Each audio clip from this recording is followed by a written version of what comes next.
Hello? Can anyone around here speak basketball? There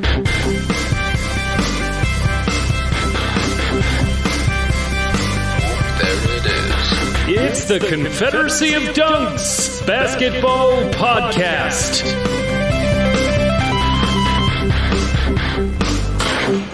We're going back to back.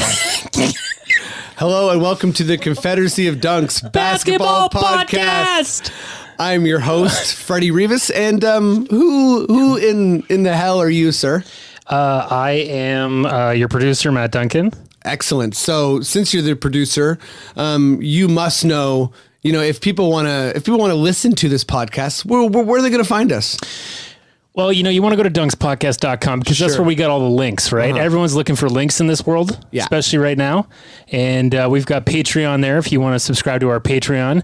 Now, we got bamboozled by the guests last week when we were trying to do this. We did. I will say that when you are a patron, you get to hear the episode the same day as we record.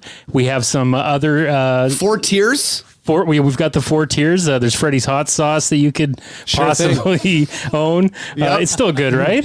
Does it never expires? Buddy, we got the right amount of vinegar in there, the right amount of preservatives. That hot sauce is staying fresh. Yeah, I was worried. Fresh. My father-in-law was like keeping it out of the fridge, and I was like, "Is this dangerous? Should we do this?" Honestly, it's so hot that I like the idea of him like trying to like ride different dangers at the same time. Yeah, he really is. So to your father-in-law, you know what I mean? Like leave that sauce everywhere. You know what I mean? And just grab it as you need everywhere. But yeah, if you're cold, it's January. In the thick of it. Yeah, if your head specifically cold, your head, what could you do? Well, you're gonna want to buy a toque, and I was at the store the other day. I was at the Winners looking for toques. Sure, fresh out. So you're gonna want to go to. I guess. Contact us on our Shopify. You better believe it. I'm still not confident with promoting. We are rocking the Shopify these days. The PayPal still working on a little bit of a problem. We're almost there with that, but you can send us a DM or something. That's right. We can send it. People are ordering the toques. They're selling like hotcakes. They are. I'm here laughing like fat stacks of cash. Yeah. I said like fat stacks of cash, but I meant to say with fat stacks. Yeah. But I think that's it. Rate and review iTunes and Stitcher and Spotify. Please subscribe. It helps us, and also it makes it easy for you. You don't have to come searching for new episodes. They'll just get blasted to your device. That's right. And we got a fun in studio episode. And both guests are, guess what? In studio. Yeah. No callers. Let's bring on, I think, probably one of our resident guests. She's on the pod all the time. She's hilarious. Yeah. One of the best basketball minds I know. Incredible writer. She's just amazing. Follow her on everything. We'll get her to promote some stuff. Yeah. Perhaps maybe even doing stand up on a pirate ship again. We don't know. Cool. Maybe that was a one-off gig, but at the same time, maybe it's a recurring, give it up at home as loud as you can, even if you're by yourself, for Cathryn Naiker. It's the longest intro. That was smooth though, Oh my God. It really filled the space. I loved it. It did fill the space. Hello. Thanks for having me once again. Thanks for joining us. I hope the pirate ship gig is annual. Yeah. Yeah. Not like a bi-weekly. Yeah, I don't want to do that in the winter months. I mean, I think the stand-up life is a grind. True. But it doesn't have to be like out in the winter on Lake Ontario grind. Like a basement bar with no heat in the pirate ship might be close to the same thing. Yeah. But Yeah. Okay, let's bring on guest number 2. It's his first time on the podcast. I'm super excited. I play basketball with him every Tuesday. He's a bruiser, let me tell you. And he clears out. He makes sure, if he doesn't get the rebound, guess what? You won't get the rebound. We're often matched up against each other. A lot of pulling. He's got sharp elbows, but a lot of ground strength. You know what I mean? It's a grind. He's one of the most hilarious people I know. one of the stars of Gale Pyle, believe Cock Guns. Oh yeah, I mean, sorry, loads of other stuff too. I was just gonna say, I believe Gale Pyle season 5 is coming out tomorrow. I'm pretty sure. Did I just break that? No, I'm kidding. I don't know when it's coming out, but it'll be a big deal when it does. Give it up at home as loud as you can, even if you're by yourself, for Andy King.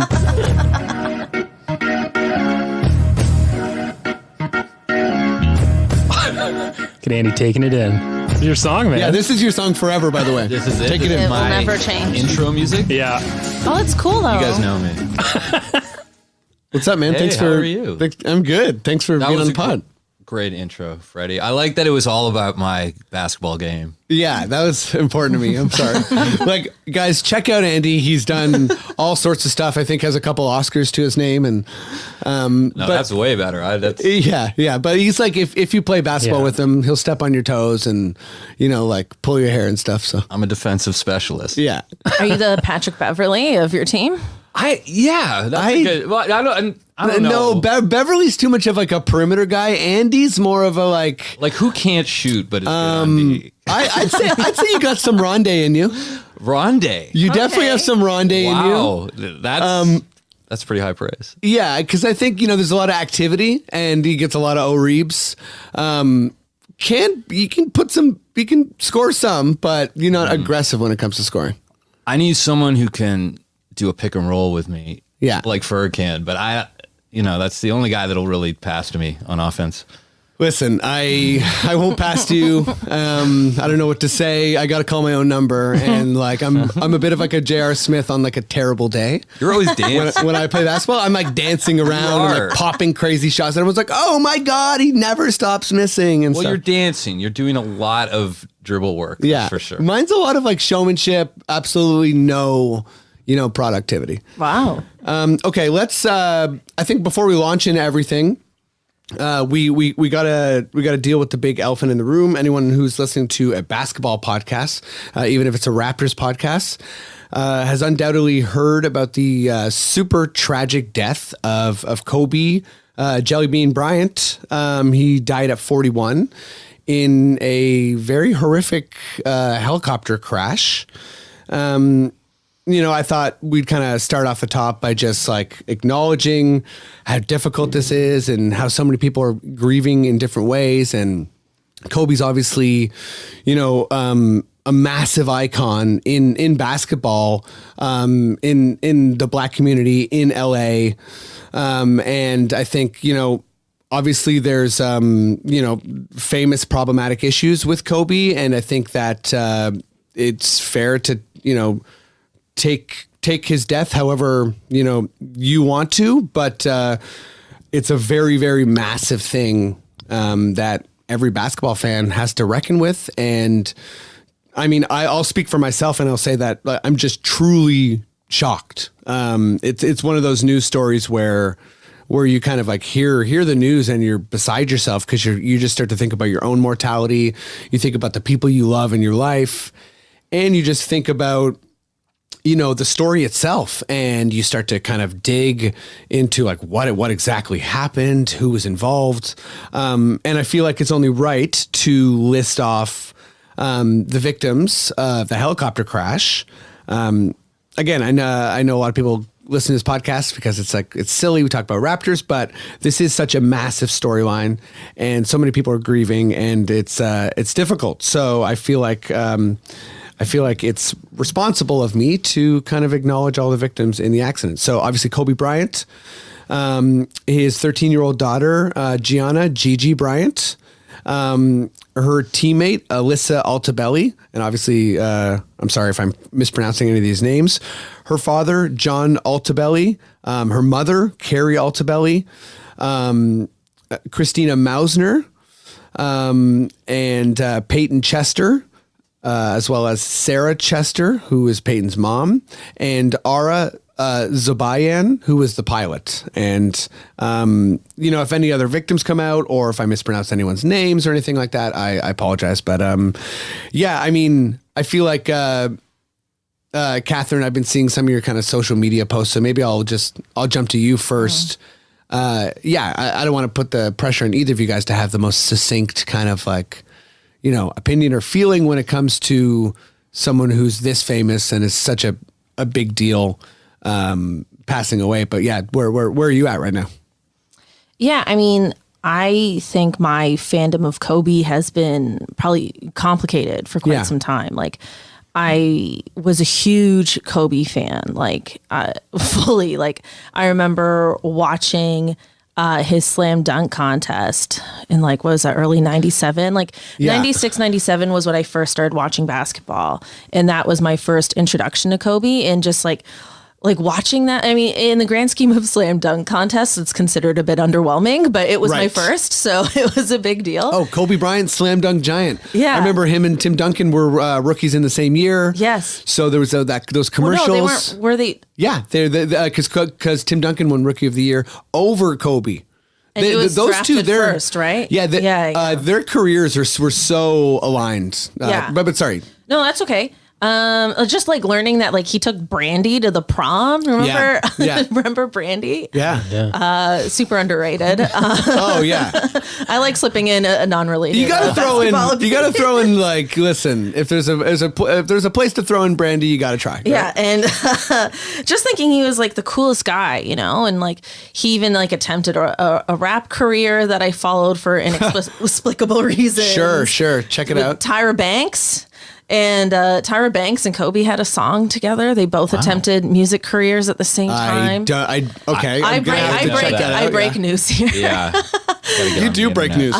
He was featured on a remix of Say My Name by Destiny's Child. I bought that single on CD. Like, I just have all these fond... What do you mean featured, by the way? Like he does like a verse in a remix of that single. Wow. Check it out. Yeah, like I was a big Kobe fan. Yeah. And then of course, then the incident in Colorado happens, right. And it was confusing. I was, I don't know, like 18, give or take, when that happened. Mm-hmm. And honestly, like I didn't want to believe it. I bought into like slut shaming narratives, which is a thing nobody wants to admit. But like, if you were any kind of adult at that time and you were a fan of Kobe and remained a fan of Kobe, you chose to look the other way. I think people should just be more open and honest in admitting that. Right. I definitely did. And then, in like, I don't know, like early 2010s, I started to kind of look at that situation differently with like a different lens, a little older, a little wiser. And yeah, for sure. it just felt really I felt a lot of regret and guilt over continuing to support him over that time. But it also felt like the damage was done at that point too. Right. Like it was, I don't know. This is not a righteous take by any stretch. It's just a lot of feelings. Like, even though I've kind of resented him and stepped away from him just as a fan. Yeah. I still felt so much grief and so much sadness over this. Me too. Too. And I can relate to a lot of those feelings, Yeah. I remember, during that season, the Colorado season, he averaged, I think it was 36 points. Yeah. So that was his biggest scoring output year.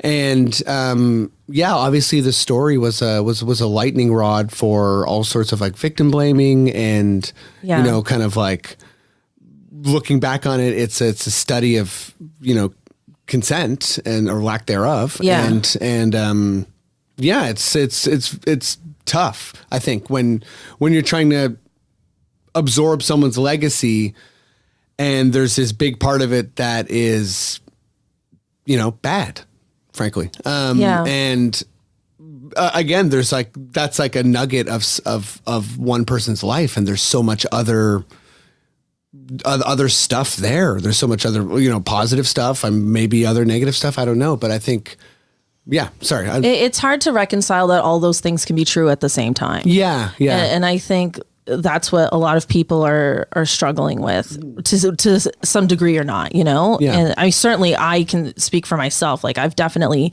struggled with that since, before yesterday. Yeah. Not that it's always been on the top of my mind, but whenever it has come up, of course it's something that I've thought about and felt different ways about throughout my life. I think Yeah, I think there could be many truths, Yeah. Like I love what he's done in recent years for women's basketball, For sure. He's been a major ambassador of the WNBA. Yeah, I hope other NBA players, other retired legends, etc., like continue that part of his legacy, right? Like I think that's really important.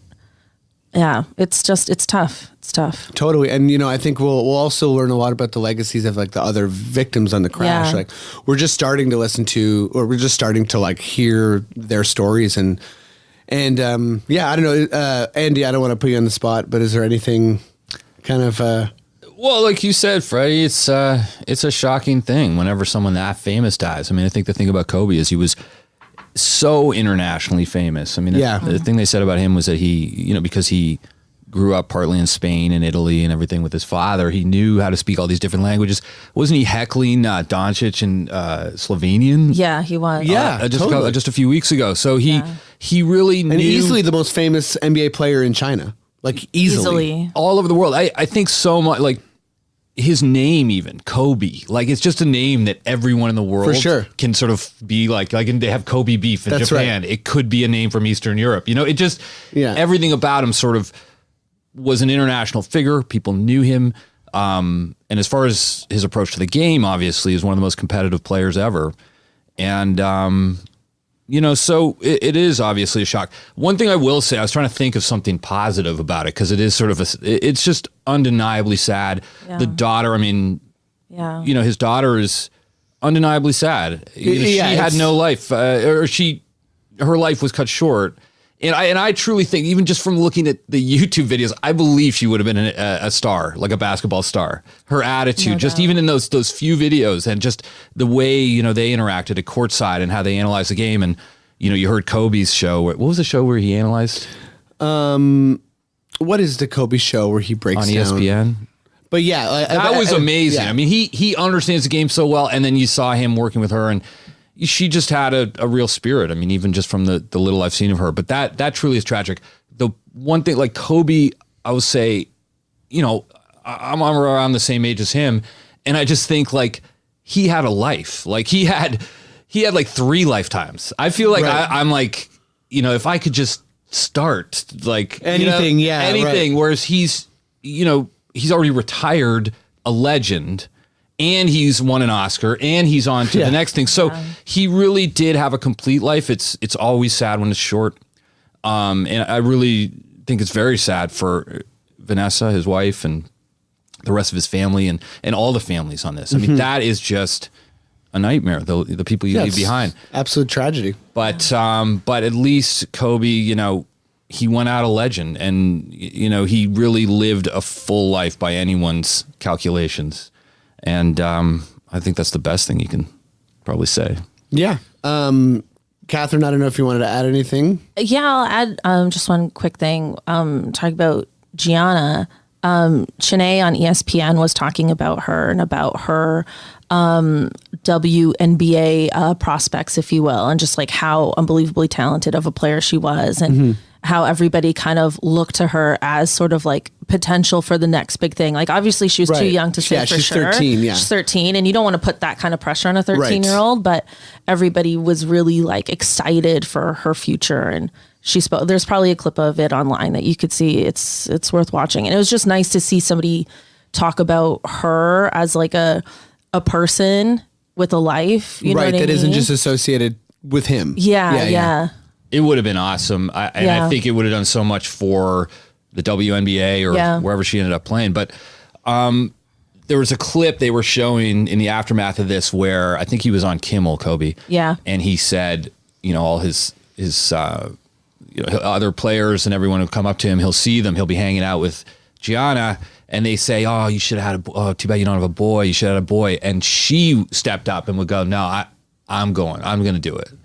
She's like, what about me? Like she had that attitude. It wasn't just that she was the daughter of Kobe and everything else, but you can see it just in a little bit. So yeah, like she wanted it. It wasn't somebody pushed her in a corner. She wanted it. Oh yeah. But in that way that was like, because I believe Kobe had 4 daughters. 4, yeah. Yeah. So, I'm not sure if the other ones were involved in basketball, but she definitely seemed like she was the one who was kind of like. She's the second oldest, right? No, I think she's the oldest. She is? Isn't she? I don't know. I thought she. we can.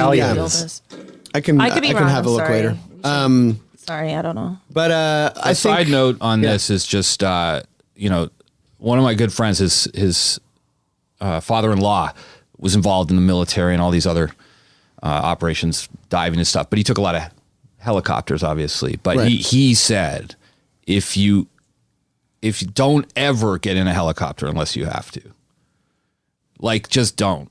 And it's interesting. I mean, Kobe probably took dangerous thing. Or? He said it's super dangerous. Ultimately, they're really dangerous. And Kobe obviously took hundreds in his life. I heard he used to helicopter into games just to avoid press and everything. Yeah. But this guy, I remember, I'll never forget. He just was like, never get in a helicopter. Like, this is a guy who knew, and he was just like, don't get in a helicopter unless you have to.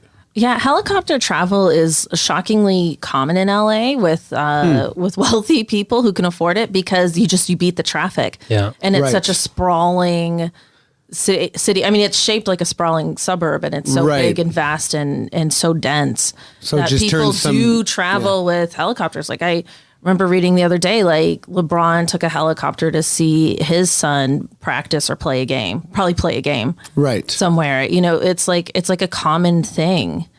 And and then I was reading just this morning that, like, the conditions were foggy and police had grounded their helicopters. I read that as well, yeah. And just thinking, like, man, like, there's maybe this will be the launch for better regulation around things like this, because if, like, a public service is saying it's not safe, then why is a private company going ahead with it? Like, I don't understand how those logistics work, but maybe it will be the springboard for more regulation regarding using helicopters and, I don't know, probably other LA related transportation issues as well. Mm-hmm. Yeah. Speaking of LeBron, by the way, we were talking about everyone's takes on Twitter and everything, and just different players' reactions, and how Damian Lillard just tweeted, wow, Right. That's about all he could muster up. But I just think for LeBron, it must be the weirdest, because the night, like, he broke his record the night before, and he was at courtside. He was in Philly, right?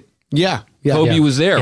Kobe was there, to see him break the record, graciously witness it. And no, I'm with you. I'm actually oddly thinking about LeBron a lot.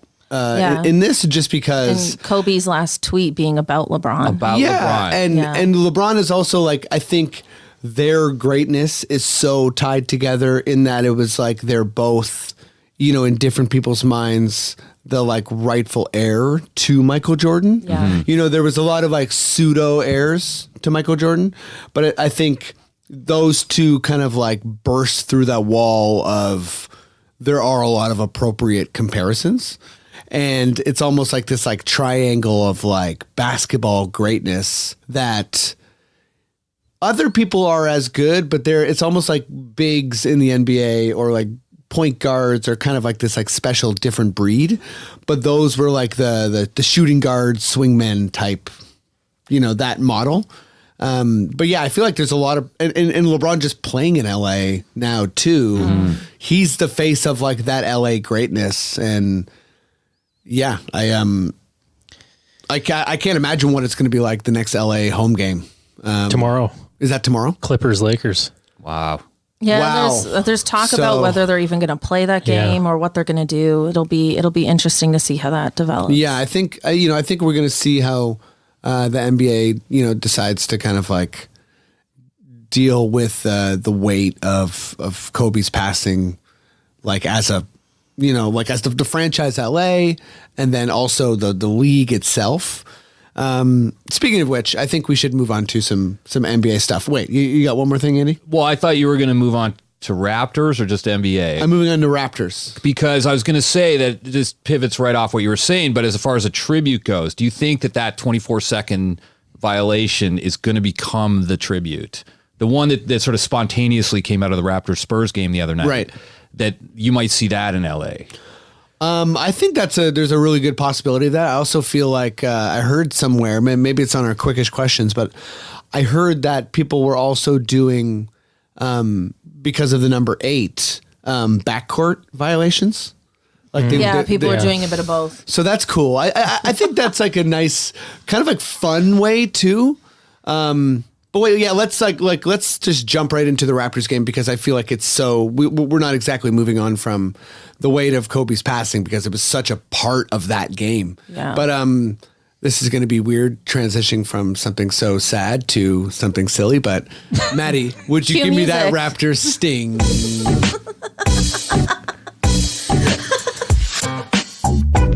I don't know if that was an accident, but Matt was like, he was like remixing it as it happened. Oh, I thought that's what you always do. I liked it. No, he's just revved up.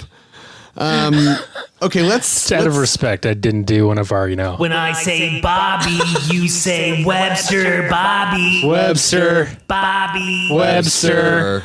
I didn't do that out of respect. You didn't, but then you just did. And shout out to Bobby Webster. Big fan of the pod, I'm sure.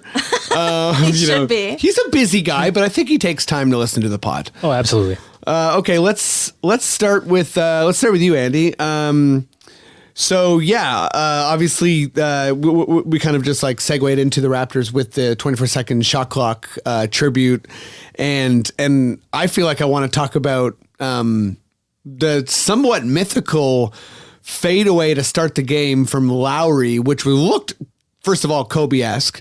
Second of all, it hit the rim, bounced on top of that was crazy. Shot clock.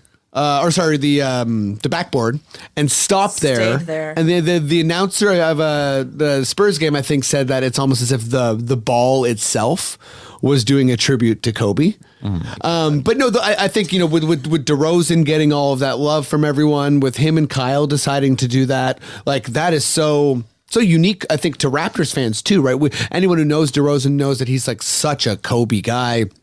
And we have Norm who wears 24. Like it was just such a present part of that game.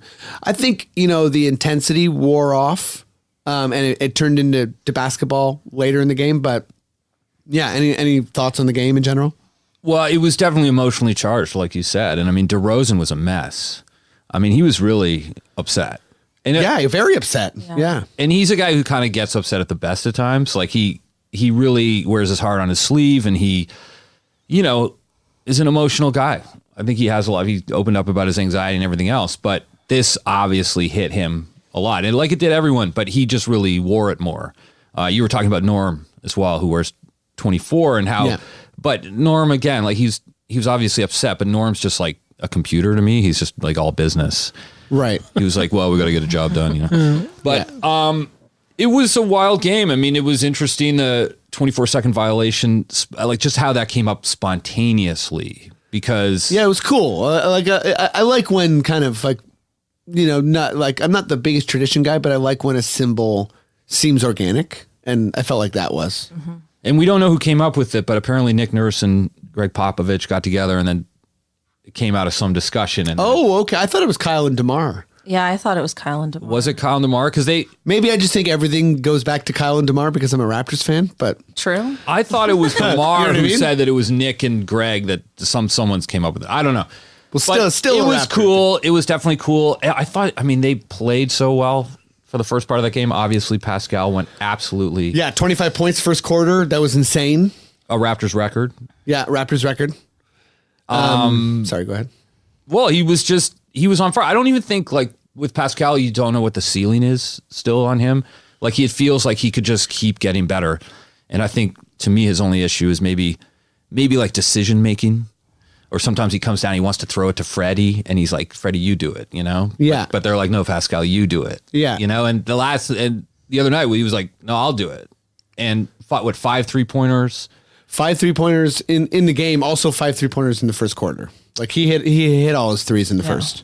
That was crazy, man. He actually kind of faded as the game went along, but he exploded at the beginning of the game. Did you check out the game, Cathryn? Yeah, Any I did. thoughts? It was so surreal. It was the whole thing was just so weird. Weird energy for sure. Yeah, and it's like you could tell like they're so upset. I felt like news was still breaking as the game was happening. It was, yeah. Right? So like on the Spurs, I listened to the Spurs feed, and they were still reporting of like the amount of victims, also like the names.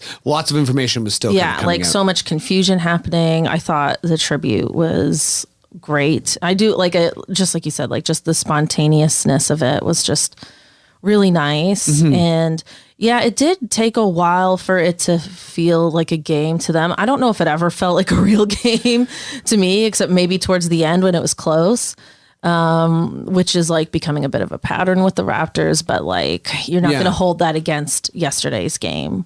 It was just so weird. Kudos to them for playing. You know, like, if you think about it, people were like, "Oh, like they should have canceled." I mean, in hindsight, like probably, but also like I could see from a logistics perspective how hard that would have been because it was an afternoon game and news was still breaking as it was tipping off. Like people are already at the arena. Like it would have been really hard to try to mobilize canceling that game. Yeah, and a lot of the players have been like, "Oh, like Kobe would have wanted us to play." And it's which, I mean, I think if you watch Kobe's career, like, has to be true. Yeah. Absolutely, yeah. You know what I mean? I think Kobe would be like, absolutely, all of you play immediately. Yeah. That's always a weird question because you're like, if you're, dead and you're in heaven looking down, like, do you really be like, nobody play today? You know?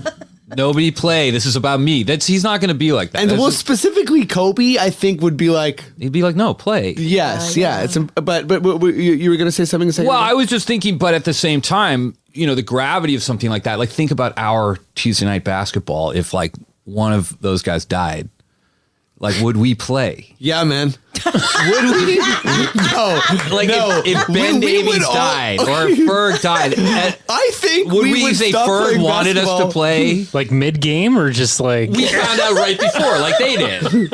Well, it's a bit different because he wasn't on their team. This is some good levity to a really kind of like tough situation because, you know, again, when you think about life and you think about us playing on Tuesday nights... Yeah, it's funny to think about the fact that that there's no actual stakes in our Tuesday game. That of course we would have to stop playing. Like, but wouldn't they have wanted us to keep playing? That's what I'm saying. We would say that. You know, I don't know. Everyone went to the Grammys was that night too, and everyone was tweeting, "This feels." So, I think Chrissy Teigen was like, "This is so stupid. Why are we here? This is tough." Yeah. But you know what? In the end, everyone got to be together and sort of be emotional together, and those kinds of things in a way must go on so that people can heal. But man, it would have been tough. And you know, I think grief's a process too. You know, so I think that like, you know, players and fans and family and everyone are going to continue to grieve. And I think like as I said before, I think the NBA is going to, you know, really kind of like put their best heads together and try to figure out how to like kind of like, you know, respect the intensity and trauma of this situation, and then also how to kind of continue to respect it over time. Just because, you know, the fact that he's 41 is just such a young age for, you know, as a sports story, it's so unique. And anyways, just back to this game, we all felt the weight of the game, and it was a battle, and you know, San Antonio clawed back, but I think the Raptors kind of, you know, maybe this, like, there are no silver linings in a scenario like this, but focusing on the game itself, I think that it's maybe time to move to Pascal getting his first AllStar award, because he actually started the game huge and then ended up successfully kind of closing the game. And I feel like this was like, I don't want to say an announcement of Pascal, but it's for anyone who's been worried about him coming back. I think, was it you, Cathryn, who said, or was it you? Well, one of you said, we don't even know the ceiling of Pascal. It was Andy, yeah. And I think this game was a good example of that, because he wasn't full on driving and just getting to the line like crazy. Like, I got his stats here, and he was, he was 35 points in the game, 8 rebounds, 3 assists, a steal, and he went 5 for 11 from 3. So he really did his damage by just like going off from 3. Mm-hmm. Which he never really does. Well, yeah, I mean, this year he started to do, but I think, you know, at the beginning of the year, it was just a more complete package. Now we're seeing parts of his game at different times, which is why I think, you know, maybe we haven't seen the ceiling there. But Cathryn, let me lead with you. How are you feeling about Pascal getting his first All-Star nomination and where you know, the season he's had? I mean, talk about a unique story. Like, holy shit. Pascal's stories is amazing. Like, it'll probably be a 30 for 30 doc at some point, you know, like, it's so wonderful. And And I hope we're right, like that this isn't his ceiling. I hope he continues to grow from here. We were talking about DeRozan earlier. Like, I think about how like DeRozan always came back every year when he was with the Raptors, improved about his game every year. And I feel like those were like Pascal's early NBA years, watching that and seeing that kind of growth and then aspiring to that. I think it's just it's so great. And really excited to see him as a starter. It was great to hear Giannis too be like so excited to have Embiid and Pascal on his team and talk about Team Africa and what a win that is for the Giants of Africa organization. And it would be really cool if they did like an America versus like Africa/Europe team at AllStar. I don't know if that'll happen this year, but I would love that. I think the NBA really, I mean, seemingly anyways, but by the numbers is kind of heading towards maybe they've been doing it in the rookie sophomore game for a little while, but there are enough international stars. I think it's a bit top heavy. And we're going to talk about the all-star starters later in the episode, so we can go there. But just to your point about Pascal improving and kind of like watching a guy like DeRozan, check this out. So season 1, 4 points, 3 rebounds, basically no assists and a block. Second season, 7 points, 5 rebounds, 2 assists, and averages like a steal and a block.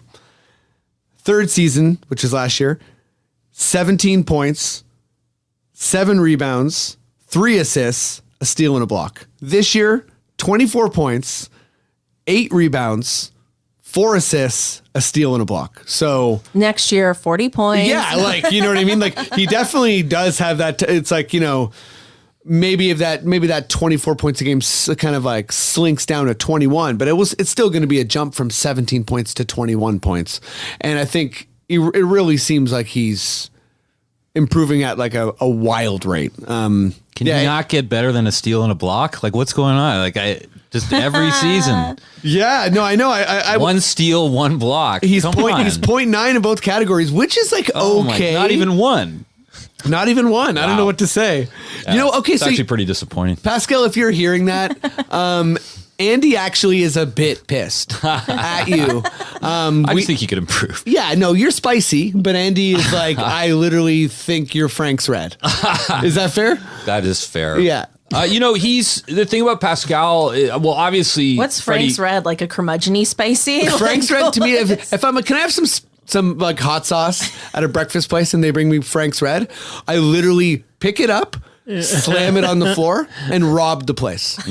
Yeah. I go off every time. No, but yeah, no, seriously though, like if you're a breakfast joint, you need to have something hotter than Frank's Red. True. Yeah. I'm shocked you don't just travel with your own brand hot sauce. It would spill in the bag. Yeah, I think that's what nobody talks about. If you really love hot sauce, you need a new container. You know what your caps are like on those hot sauce bottles. Yeah, my hot sauce bottle's a bit of a loose cap. No worries. I'm glad you circled back to hot sauce because I want to know. Now, Freddie's given me some of his hot sauce before. Sure. I just want to say I had last year's, which was way too hot. Cheers. By far. It was because you had the hottest pepper in the world, the Carolina Reaper. Yeah, we had some Reapers in there. Just overwhelmed it. But this year, it's amazing, in my opinion. Like, just so good. Do you have to refrigerate it? No, you're wondering. I actually went on the internet and I couldn't solve it. Honestly, that's the way we like it. We like it so that when you try to figure out how to best maintain it, question marks everywhere. Right. So, I'll say this. If you use Ask Jeeves, you might get a more straightforward answer. Wow. If you use Google, I've paid who I need to pay. Fair enough. And there are no answers to that. I enjoy the hot sauce and I do refrigerate it. Yeah. I will honestly, put that baby in a fridge. I don't. Now, I haven't done any because there's hot sauce purists online that'll say you're killing the flavor. Yeah. Killing the spice. Refrigerate it if you like. If you don't like, honestly, you're all good. It's still spicy. Yeah, it's still spicy, still delicious. However you enjoy the hot sauce, I appreciate it. Become a patron and get some hot sauce. Okay, now that my plugs are done, back to Spicy P. Back to Spicy P. So he's amazing. I guess what's left to say, because we've been talking about he's him had on this podcast for the last 2 years. His rise is incredible. I think everyone's waiting for him to settle into what he is. Like, how good is this guy going to get? Mm-hmm. Yeah, I just think he's still kind of in a way youthful. Like, just with his attitude. Sure. And, what's cool about the Raptors is they seem to actually like each other. Like, Freddie and Pascal seem like best friends. They have real. They have max chemistry. Yeah, like max it's insane. And when they actually work together, it's incredible. But Pascal seems like a very humble guy, and he doesn't want to, he's not the kind of guy who's like, oh, I'm going to drop 35 tonight, and take over. He just needs a little bit more of that. He was interesting, actually, moment 2 games ago, and who were they playing? But Nick, there was an offensive foul called against Pascal, and he was so frustrated all game. This is the game before the Spurs. He was all angry, and he couldn't get anything going. He kept getting called for fouls. There was an offensive foul. The Knicks. It was against the Knicks? Yeah. Okay, so Knicks player got the offensive foul on him. Pascal walked off. He was mad, but did you see Nick Nurse challenged on it? He was trying to calm Pascal down all night, but he challenged on it just to have his back. Yeah, that's what Nick does. And then his game changed after that. I love that you said that, and we've touched on this on the pod a little bit, but the coach's challenge, in a lot of ways, has become the player's challenge. And I think it's part of this like negotiation you have with your players. Like, you can see Kyle will call for a challenge 3 times a game. And you know what I mean? And sometimes Nurse will look at him, and he'll basically, his face will say, Kyle, please don't make me do this.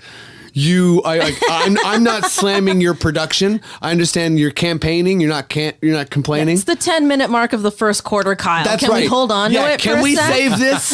Because something just as egregious will happen. We again. might blow a lead again, Kyle. Yeah. I've I've seen it happen with Kawhi and Doc. I've seen Doc look at Kawhi and just right away be like, yep, I'm calling it. And then the refs looked at Doc like, we all know this is going to take us like 1 second. Yeah. Because there's an obvious foul. But it's interesting because you curry favor with a player in a way. And it's also a way to kind of like force a timeout in that moment. So for Pascal to be pissed against the Knicks, you're like, okay, I will review that play. Also, you get 45 seconds to breathe out that anger and kind of plot your next move on the game. How are you going to exert yourself after being frustrated by not getting a call from the refs? Well, and in this case, they won the challenge. And then you saw Pascal was just like, he lit up after that. Oh yeah, that was That was actually amazing because they won the challenge. And I remember that scenario because they also saved a foul with Pascal. Yeah. Which is another reason why I've seen them use it too. Like, I remember they used it once early in a game, but it was when we had all those injuries, and it was like, no, this is going to keep Kyle out of foul trouble. And that's more valuable to us at this juncture of the second quarter, Well, that's good, but it all worked out psychologically really well for everyone, I feel like, in that case. And then Pascal, you could see he just kind of was unburdened after that. And then he comes out next game and just destroys. So I don't know. I think he's just a young player who is has actually unlimited potential. Sky's the goddamn limit. The sky is the limit on him. And once he gets more experience, gets grittier, he couldn't be with a better team for that. He's going to be even better. Speaking of the sky being the limit. Wow. The longest ever Raptors winning streak, I honestly thought would be longer, but it was in 2018. It was 11 games. It was that 59 win team. That got swept by the Cavs.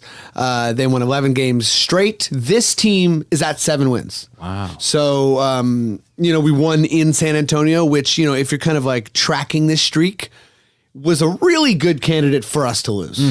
I thought they were going to win this one, though, because they lost the last one, and they're super hyper competitive against each other, of course. And I don't know, if you saw, DeRozan and Kyle showdown where Kyle did that reverse layup on him late in the game. Yeah. But they're always going to battle, but I did think they would win. Those two, it's funny, it must frustrate both coaches because those two both guard each other more than they should in the Raptors-Spurs matchup. Yeah, that's true. They're both like, I got Kyle, I got DeMar, and then there's they're not the optimal matchup for each other. Like you see them both exploiting each other. Like especially when Kyle D's up DeMar, you can see DeMar know how. Doesn't DeMar have like a whole like 7-8 inches? Well, that's what I mean. And and DeMar uses that. You know, DeMar is like Mr. Footwork chess match player, and he definitely can easily exploit a smaller player more than like, let's say, a Tobias Harris. Like if Kyle starts guarding Tobias Harris, Tobias is like, oh, I'm going to back him down. And then he's like, oh shit, Kyle's too strong. Whereas DeMar's like, I know Kyle's strong, but I'm going to wiggle and do a couple things and I'm going to take advantage of him. And Kyle can, he knows he needs to run DeMar through, maybe a half of a screen or maybe a full screen if necessary to get himself some space. And the other thing that's funny about that relationship that just came out of, it was actually on Serge's cooking show when Kyle was on, is when they play each other. I remember they beat them last year, of course. Kyle beat DeRozan, and apparently DeRozan said to Kyle afterwards, he said, fucking fat ass, you know all my moves. Oh, yeah. Yeah, those two definitely have like a full on like antagonistic style of like friendship. I love that. Like they love the hell out of each other, and I feel like they poke and pinch each other a lot too. Yeah, I don't know what DeRozan. I mean, he's from Compton. Everyone from Philadelphia is like that, though. Like literally, the entire city. Philly does have a reputation of being a super tough city. They don't take any shit. Yeah. You got to be honest. Is that like? Would you say like that's like me? You're definitely straightforward, but you're less cynical. No, I take a lot than of a shit. Philadelphian. I take so many. I was like, I wouldn't peg you as like Philadelphia hard. No, I take dumpsters full of shit. But you're a truth teller, is what I mean. Like you're like you won't find anyone in Philly that's like a bullshitter, really. You know what I mean? It's always straight up honest, and usually they're pissed off at you about something. Come to the Philly for the straight talk. Stay in Philly for the 76ers, a good basketball team. Not as good as the Raptors, who are about to maybe break their win streak. So wait, I'm gonna list off some games, and then I'm gonna go to you first, Andy, and you tell me if you think they're gonna break this win streak. Okay? So in the Raptors schedule, they're at 7 wins, and their next games are the Hawks. They'll win. The Cavs. Yep. The Pistons. Wow. Pretty easy schedule. The Bulls. That's 11. Wow. Holy and shit. The 12th game is Pacers. And the 13th game would be another Pacers.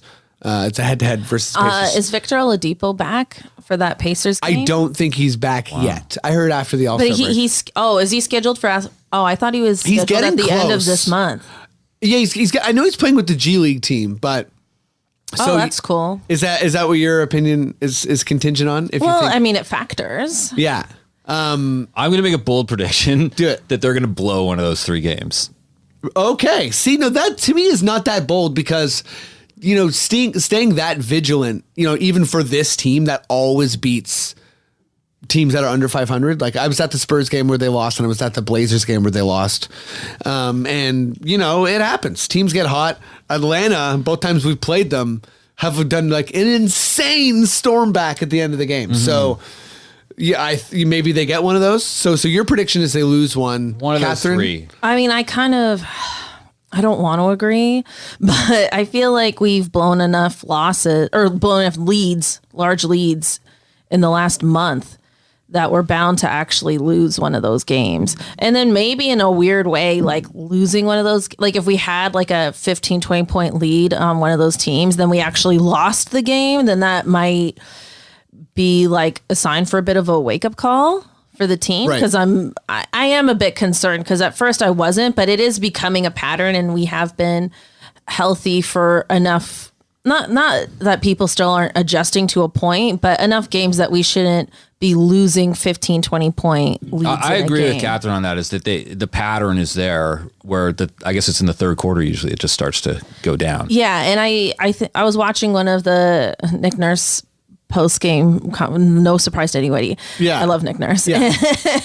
You're checking out Nick Nurse. Yeah, I was checking out Nick Nurse. Yeah. And he kind of put it on fatigue, like at least to the media, he did not express a concern, which is fair because I don't think you're going to tell the media you're concerned unless you're deliberately trying to call someone out. Right. Yeah. But that he kind of blamed it on fatigue. So who knows, like maybe the All-Star break will really help this team. Fatigue could very well be a factor because our bench was putting in more minutes than is usually asked of them for a long time. And that could be why we are losing large leads throughout a game. So I'm not cognizant of that, but I am concerned that it's a pattern generally. So yeah, I could see us losing one of those games. And also like with the Hawks, like, yeah, we've beat them, but like they probably feel confident against us. Yeah, I think teams with our roster fully healthy, I think that our identity is less about this kind of like swarming defense. And as Nurse keeps experimenting with lineups, and I think that somewhere in the middle of the game, our bench lineups are either, maybe being left in there too long, or chemistry stops, or the other team flashes a zone at us that, we can't guard a zone. We throw the zone on others and it works. And then when it's thrown on us, we can't. I actually think it's a kind of a thing in the league this year. It started happening last year, but a lot of, teams are flashing zones to stop the momentum of a team. And I think the Raptors are both executing the zones really well and then also struggling with the zones. Yeah. My take here for the streak, I guess maybe I am just falling into the category of like blindly optimistic, but I kind of think they're going to blow through these teams. And I think that we're going to see, maybe a couple complete games in the mix, but we're also going to see, one of these teams storm back. But I think the Raptors are going to hang on. And I feel like Fred and Kyle and Pascal and also Norm are all kind of like vying for this closer role. They're all kind of, I can see them, they're all taking turns at like going for the jugular, but none of them is like max clutch. I guess Kyle is, but I think Norm's been in that category. Like Norm's been Norm's consistent as anybody. Hit some big shots. Fred, those are the guys I feel like who are sensing a lull in the game.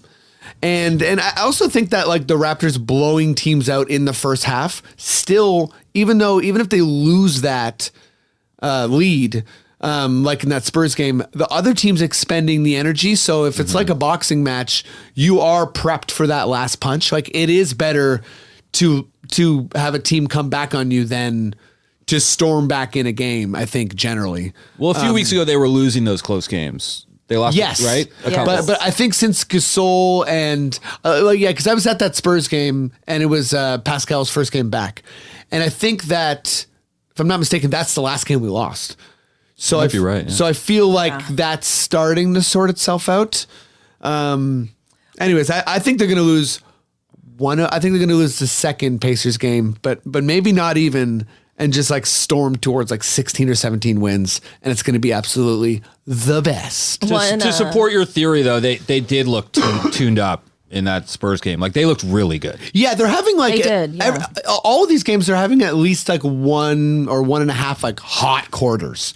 And I think that with a fully healthy team, we're able to see like moments of the offensive clicking that we weren't able to see without a healthy squad. Yeah, one positive thing I want to say about this win streak is it's just been such a joy to see how smart Kyle's been at the end of games. Oh, like, it's amazing. It just like just like knowing that guy on the Knicks was going to bring the ball down and was just right there to grab it. That was wild. And then he looked at them like, I'm too smart for that shit. Yes. And I was like, damn. Kyle is amazing. And amazing. He doesn't even get enough credit. He doesn't at all. And he's deeply underrated. I don't know if I've said it on the pod already. I know I said it to you guys when you showed up, but Kyle will for sure break this record by the next podcast. So shout out to Kyle, who is 9 assists away from passing Jose Calderon for the franchise leader in assists. Wow. And wasn't it so sweet that he was there? He was at the Knicks game. That's right, he was, yeah. Jose? Calderon, yeah. Is Jose Calderon? like trying to be there for when Kyle breaks it? Yeah, he's trying to be there for when Kyle breaks it. Oh my God, I love Jose. I already loved Jose. Yeah. He's such a wonderful... I don't think he was in San Antonio. Or at least they never cut to him if he was. But yeah, well, at least they... Poor Jose is like, why are you keep getting 3 assists? They kept... He's like, you're averaging like 9 assists, buddy. Break this. Honestly, they should just add Calderon to a 10-day and just have him on the bench so he can be there. I feel like Jose is a perfect transition to the NBA, and I just want to drop this little nugget. Does anyone remember there was a very brief rumor that Jose Calderon was from a family that was worth $2 billion because they were like very wealthy pig farmers in Spain. He is a pig farmer. I know, but they're not worth $2 billion. And he had to like billion. Yeah, No, he had to like dispel the rumor and be like, guys, this is a weird thing to say. I am worth multi-million, like I have millions of dollars, but also there's a weird rumor that I'm like worth billions, and I'm not. Right, just multi-millions. Just to make it clear, I'm not on that tier of wealth. Yeah. So shout out to Jose for, I guess, following the Raptors around to honor Kyle. Hope his farm's organic. Yeah, and for his organic farms, which is why he's not a billionaire. Shout out to wonderful man. There's actually a lot of people making a lot of money in the pig semen business. Oh, cheers! And is that? I met a pig semen salesman once. I'm not kidding. Okay, and the tie to Jose is that basically he's. Well, I don't know if they're doing the semen trade, but I'm just saying he's a pig farmer. Maybe that's where some of those millions. Wow. Oh yeah, no, I mean like that's a good point. Like when I talk pig farmers, don't just assume it's pork products. Yeah. Assume that it's everything related to a pig. Mm-hmm. And that pig semen, I'm sure. I don't know what it goes for like per vial, but yeah, I don't know the market price, but I know that Jose does, and I think that I'm sure he does. Jose, even if he's not involved in that part of pig production, he knows. Yeah, he's I got have no doubt. Yeah. Spanish pig semen market. Yeah, totally. locked Yeah, down. yeah. It's exactly. Like Oh my God. it varies from country They to country. ship it all over the world. It's I'm sure. frozen. You better believe they do. Hey, Andy, if you're looking for me to doubt that industry. Okay, not only am I enthusiastic about it, but I'm also no doubting here whatsoever. You seemed a bit skeptical, but that's okay. No, I'm into it. Okay, let's talk some NBA. Yep. yeah. Okay, Maddie, would you give me that NBA sting?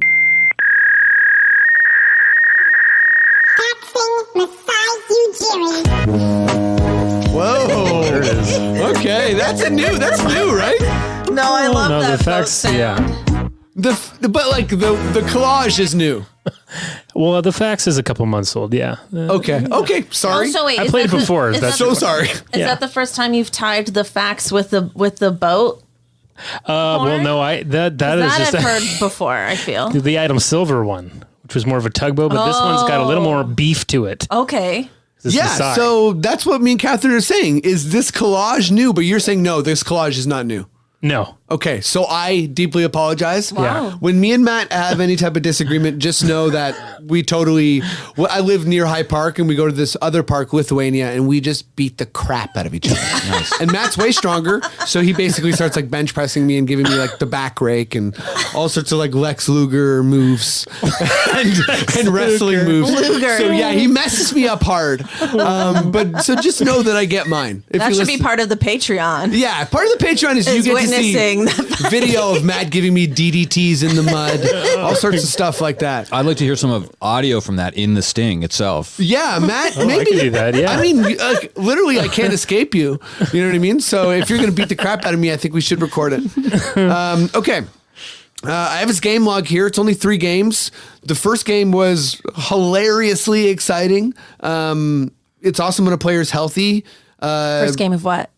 Zion. Oh yeah, I'm leading up to it, baby. Oh, sorry. Zion Williamson. Sorry. No, it's okay. Cathryn, I'll jump to you first. Have you seen Zion?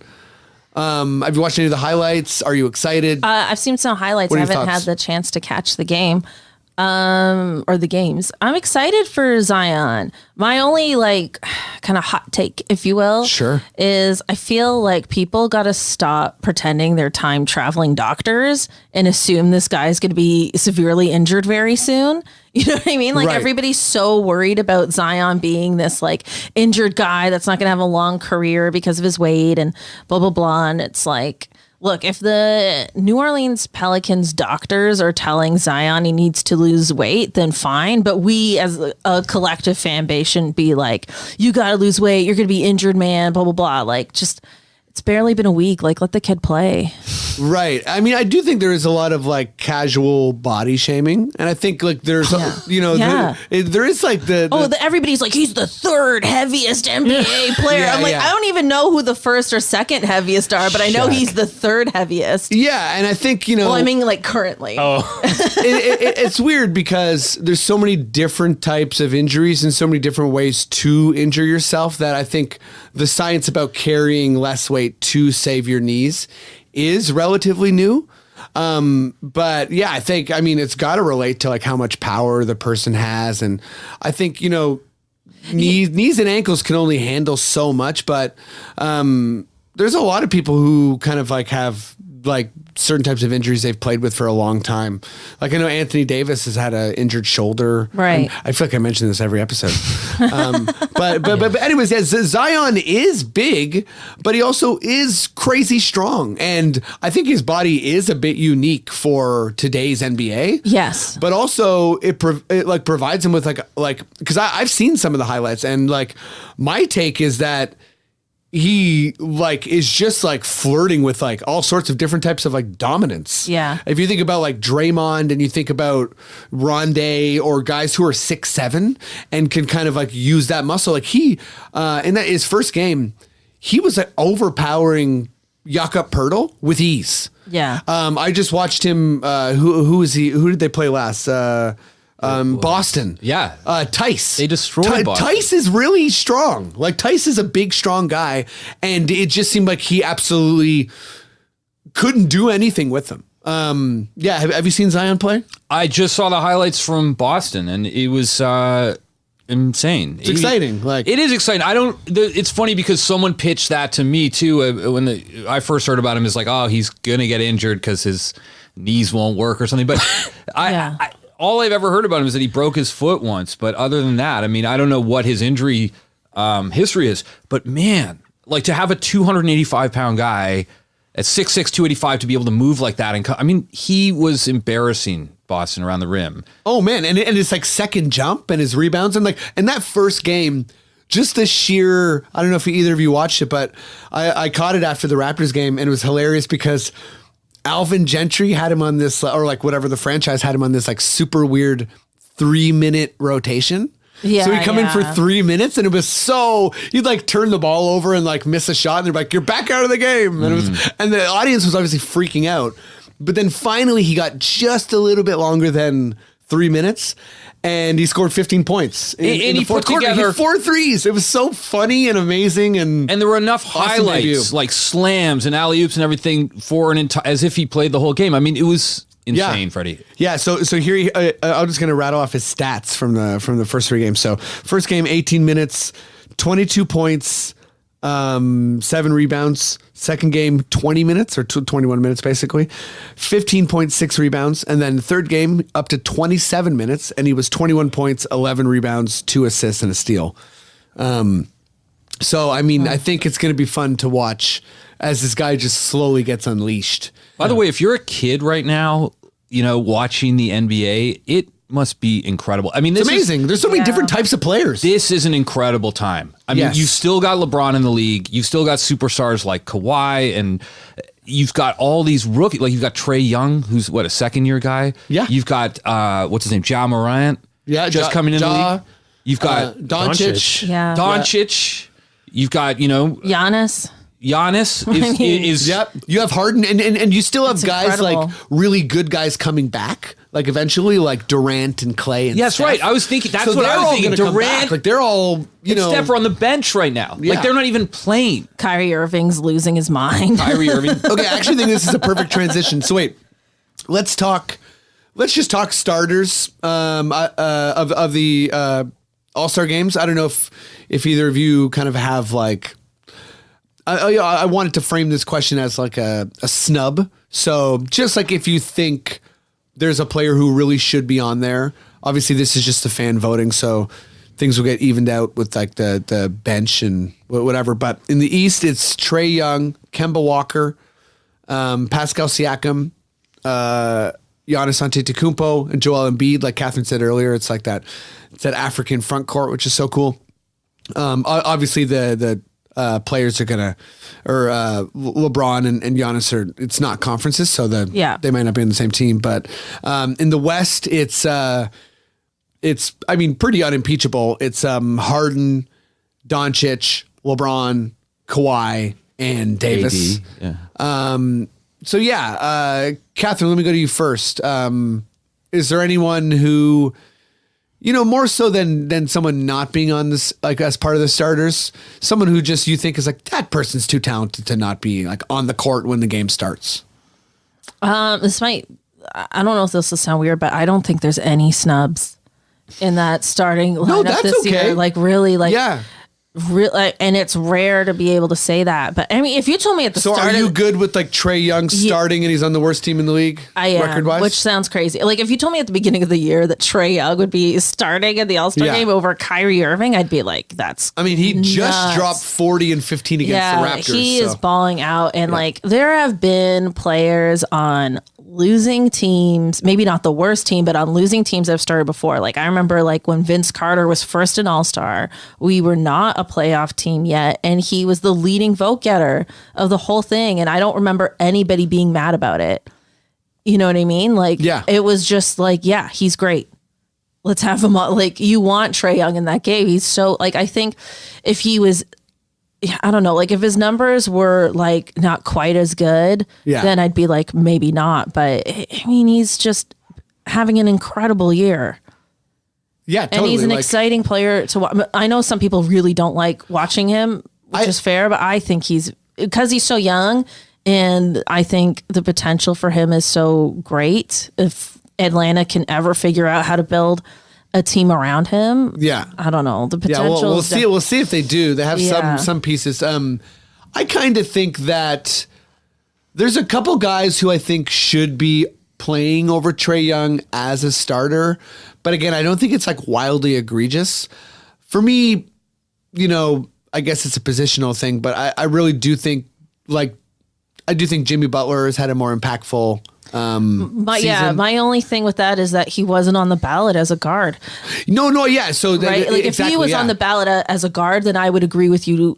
He should be there. And then on the ballot as a guard, forward, he doesn't surpass. No, he doesn't. Or as a front court player, he doesn't surpass any of those three. I've heard a bunch of people say that that Butler over Pascal, and I mean, I disagree. I think Pascal. I think Butler. I think it's close, but I think Pascal does more for the Raptors than Butler does for the Heat. But I think Kyle maybe should be on there as a starter. I think also Ben Simmons is. I would have him because I think at this point he's kind of like a top 5 defender in the NBA, and the Sixers are. But yeah, you know their record's not. Well, the thing is, their record's like not great, but it's also not like. I guess I would weigh the record more. But Simmons is an interesting. I like him though. He's an interesting issue because. Sorry, you like Trae Young there. No, yeah, sorry. I don't. I guess I'm just agreeing with Cathryn in that, like, I don't think there's any major snubs. I'm just listing a couple guys who I think, you know, would also be deserving, like Bradley Beal as well. Yeah, absolutely, Beal. I mean, I think the thing about who we're talking about, Simmons, like if you're in a fantasy league, usually he's terrible, right? Like on paper, but he's actually an insane player for your team. Yeah, he's amazing. They destroyed the Lakers the other night, but it was like all Simmons pushing the whole thing. Yeah. So obviously the benefit, and there's an interesting thing if you look at NBA where, you know, the fans make up half the vote. And is it one? The fans make up half of the total vote? Yeah. And then the media and the players take the other half. So the fans actually so get then it's 25 and 25. 25. Yeah. So Simmons, for example, is 8 in fan ranking, but number 3 in media rank. Right. Yeah. I was seeing some of these discrepancies before. You know, whereas you look at Kyle, he's 6 in fan ranking, but 4 in media ranking. You want to know, a huge one is, and it's been his whole career. I just heard this on, what was it? I don't know if it was Howard Beck. It might have been dunked on. Anyways, it was LaMarcus Aldridge. Player votes, he's like way super high all the time. Fan votes, his whole career has been very low. Interesting. That's interesting. So he has like the players love him. Howard Beck had one of the worst takes I've heard this year. He said, I think on Zach Lowe's podcast, that he thought Russell Westbrook should have been in the All-Star game this year. And that's a fairly bad take. That's pretty bad take. In the All-Star game at all? You mean as a starter or? Just in the game this year. I think I see that, and I'm a Westbrook fan, and I'm like, I don't think he gets it this year, man. Really? Because he got in last year, didn't he? Wait, but he was on a totally other level. We won't do this for the East, but let's just very quickly explore this. So okay, we got the 5 in the West. Yeah. Generally, there's 3 more guards after Doncic and Harden. that are going to get in. Steph's out. Yeah. So he's not a part of the mix. I'd say, like, does Lillard, because Lillard's, again, like, then there's the Wentz thing. You wonder who I think Lillard is still great, though. Lillard is incredible. You wonder who I think has had a better season than Westbrook, actually, as a guard in the West, is DeMar DeRozan, maybe. I don't know. Maybe I might have a terrible take with Beck, because who's jumping out as you guys? Like, who should for sure, as a guard, be ahead of Westbrook? Chris Paul. I don't know. No. I actually agree with that because of here. I'm Paul's having a right now. great year. Yeah. Keep talking. I'm gonna pull up some fantasy counting stats for us. Well, it's there's an maybe Brandon Ingram. Ingram, of course. Yeah. Ingram is another one. Just Yep. other people having I don't know. I like Westbrook, and he's pretty polarizing. But this year, it's just he's having a pretty bad year. Yeah, I guess I just feel like Houston still has a pretty good record, but you got Harden in there. It's like the team's represented. Yeah, it's true. I don't know. I feel like Westbrook is an all-star, personally, but I'm gonna have to dig into this. We'll have more kind of all-star talk on the pod as it gets closer. By the way, though, just back to this fan thing for a minute, because you guys are talking about a couple names here: Ingram, Westbrook, Nikola Jokic, Donovan Mitchell, Devin Booker, Ja Morant. All those guys had less fan votes than Alex Caruso from the Lakers. Yeah, that's people just trolling. Yeah, and that's why they split the vote. Taco Fall also has. Yeah, that's why they split the vote, because of fan trolling. Mm-hmm. Yeah, sorry, I just wanted to very quickly scan the list. I think Paul, Ingram, to me, are the for sure. Put him ahead of Russ, and then you only need to find one more. I would put Damian Lillard in there. Lillard's got it. So maybe that's it right there. Okay, cool. Let's you want to do some quickish questions? Let's do some quickish questions. There's not many, and it's gonna take us back to some reflective tones that we started the podcast with, but we gotta honor those questions. So Maddie, would you give me that quickish questions sting? Quickish questions.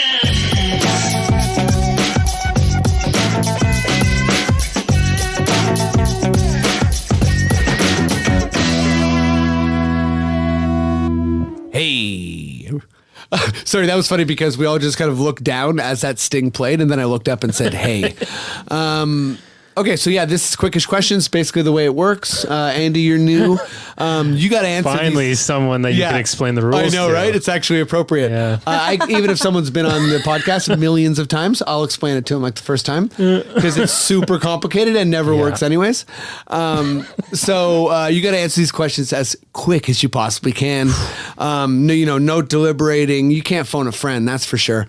Nothing like that. I'm going to get through them as fast as I can. I stutter. I slur. The questions are confusing in general.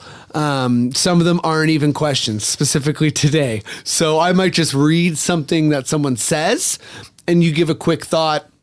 And it makes sense? Okay. I'll do my best, Freddie. Yeah. Thank you. I'm going to do my best as well. All right, here we go. Get some zoned in. Wait, before you do this, can I give a production note? Yeah. Sure.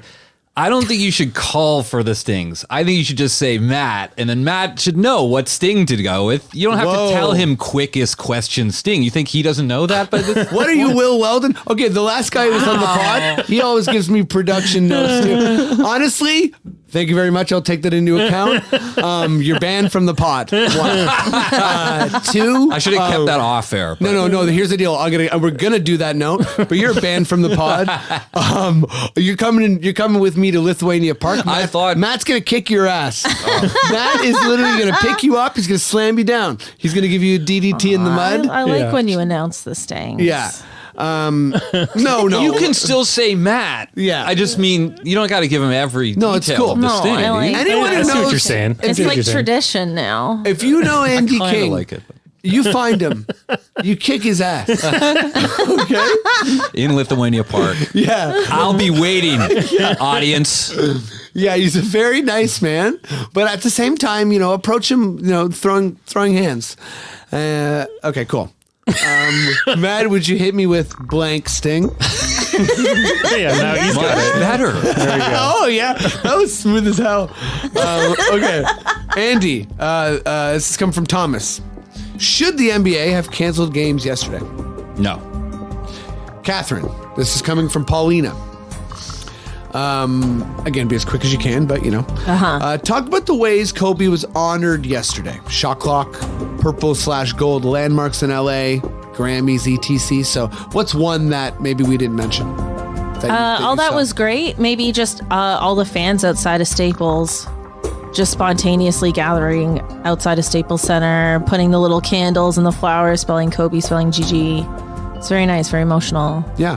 Did Nick Nurse play like any guitar or anything? Like not that has Stairway to Heaven been reported. Hotel room. But maybe on the plane back or something. You never know. You know he gets down every night on the road in his hotel room with his acoustic travel guitar. Oh my God. And anytime he beats, if he ever beats Popovich in a game, he smashes that guitar and gets a new one. Yeah. Because if you're a coach and you beat Pop, you're like, you literally start chiseling your own face on Mount Rushmore. Okay, Matt, this come from Paulina. Will Fred make it as an all-star this year? No. Whoa. Andy, give me, this also from Paulina, give me a all-star reserve prediction. So who's one player in the East or the West you know for sure is going to be on? That hasn't been announced. Kyle. Chris Paul will be on in the West, I think. Okay. Cathryn, this is coming from Mark. I guess just a comment. He was just seeing that there was some fog in this helicopter scenario and it could have potentially been prevented. I comment on this so quickly? I mean, this doesn't seem to fit the segment at all. Give me a differment question. I will, if you don't mind. We did address the fog earlier in the episode. We did. So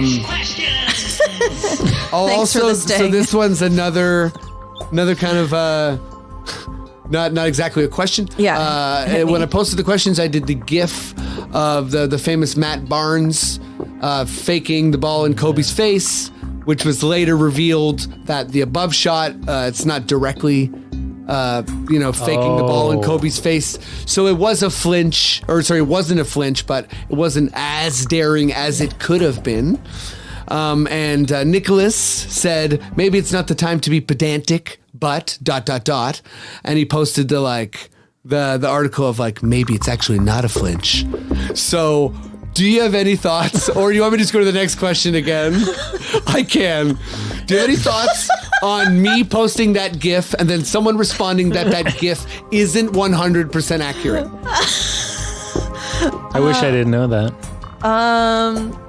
I don't know if I have a strong opinion on this. Okay, to the next question. This seems more like one of your personal grievances that you're just sort of dealing with. No, I actually think it's. You're just like, haven't we been through enough? Well, no, I also feel like it is kind of valid because that GIF is a bit misleading. Anyways, enough of the GIF. It's come from Bobby. Is this to me still? This is still to you because great, love it. I want you to have I want you to have something that you feel. I can give her an answer to. And this is a feeling, but I think it's more relatable. Great. Bobby says, wish I was on this show today. Good luck, though. Oh, thanks, Bobby. Yeah, thanks, Bobby. Okay. Sure. Matt, this is from you. Hi. This is from you. Sorry. This is from Jess. Hi, Jess. What are your thoughts on the Mavs deciding to retire the number 24 in his honor, Kobe's honor? I get the gesture, but I don't think it makes much sense, personally. Look at someone like Norm Powell, who wears 24 because of Kobe.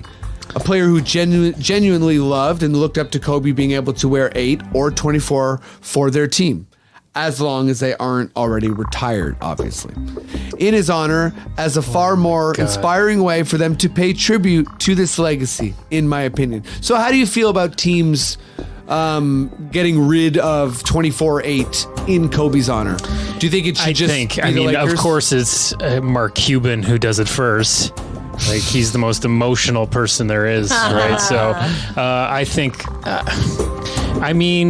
should it just be the Lakers? Basically, it's like the Wayne Gretzky question, right? Like, his number is retired everywhere, but I think that for everyone to do that right away is just, we just need to get through the grieving before you take some time, reflect. Yeah, there's only 99 numbers you can pick. What are we going to do in 2247? We're going to run out of numbers. Oh, okay, good. So Matt's thinking about the far future. Some people are debating about, what are we going to do with climate change? For me. You're thinking Just what codes. happens Everyone has a code on the back. Right, when numbers mathematically all the numbers get eliminated. That's good thought, yeah. You know what? I messed around with Matt, but I love him. He kicks my lily ass in Lithuania Park. So don't worry about me. That's the pod, everyone. Thank you so much for everyone who listens to this podcast and supports. Yeah. Andy, I'll go to you first. I know you're working on Gale, and it is not coming out tomorrow. I don't believe it's coming out tomorrow, the 28th. Mm-hmm. But can you tell anyone who listens to this pod anything about Gale or perhaps something else? Well, a lot of your listeners probably haven't heard of The Amazing Gale Pyle, it started as a show. I'll just tell you this. It's been running 5 seasons on CBC. Massive accomplishment. Digital. Yeah. It's a comedy web series, and it started as sort of a behind the scenes of a home shopping network. That was the premise. And now it's post-apocalypse and we're running a resort.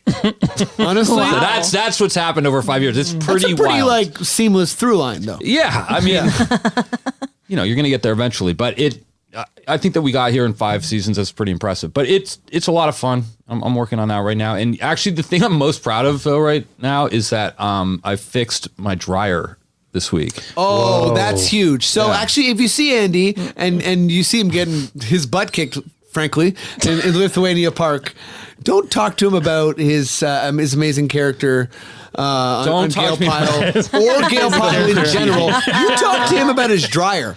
That's what I'm most proud You walk up of. to him and you say, how's that dryer running?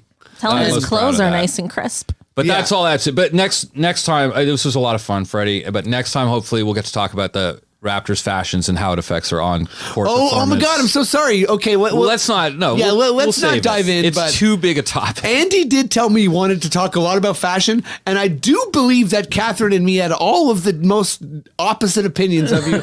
So it would have been a good time. But that'll be the next. Wait, so if people want to check out like seasons 1 through 4, Gale, CBCGem.com, and it's not a pay service. It's just an online. You can only get it in Canada right now, but it's on there, and you can watch all of it, including another show that I produced made by some friends of ours, Playas, starring Chris Siddiqui and Nigel Downer, which is another hilarious comedy series about 2 struggling actors who kind of go off into fantasy and struggle with the marginalization of day to day that goes on in this big city, the Six. Yeah, this big, wild Lithuania brawl of a city. Yeah. But yeah, find Andy, check out everything he does.